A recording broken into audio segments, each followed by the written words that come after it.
Hello, and welcome to A Word of Hope. I'm Brother Joe Trout, coming to you on this memorial of Francis de Sales. In today's first reading, there's a really fascinating line at the end. David is told that the blind and the lame will drive him away from Jerusalem, that he cannot enter. Now, this doesn't turn out to be true at all. He conquers Jerusalem, and he is driven out one day, but it's not by the blind and the lame, it's by his son Absalom. We'll hear about that next Monday. Right? And as he's being driven out, he is cursed by descendants of Saul who are rejoicing that David is being driven away out of their resentment of him.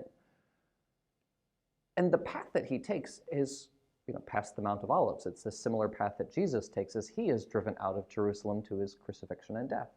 And people also rejoice then. The soldiers mock him. People find joy in him being put to death.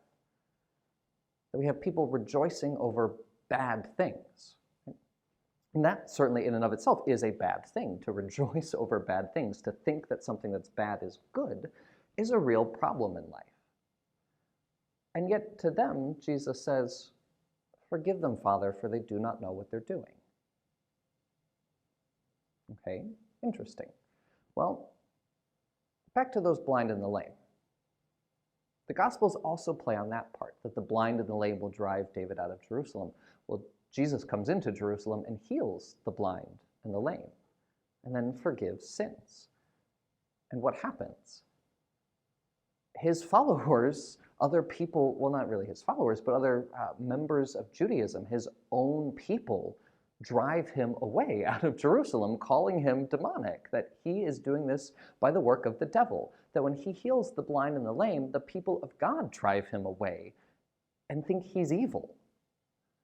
And to this, Jesus responds, saying that the blasphemy against the Holy Spirit is that unforgivable sin. Well, what's going on here?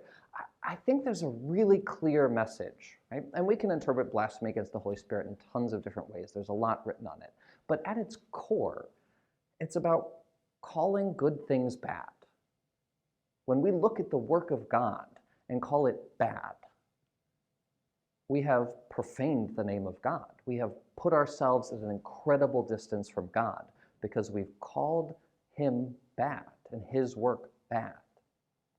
Now that might seem impossible to think, like, who would really do that? And yet we do live in a time where mercy is often mocked and insulted, that we do seem to cling to power and the desire to just win for our cause, rather than what Jesus did, to extend mercy, to forgive, to try to become one, and to recognize that it's in death that we gain life.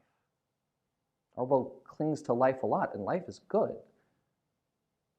But death is what brings life. Mercy is what conquers the world. And so I ask you to consider today, step back and make this your prayer.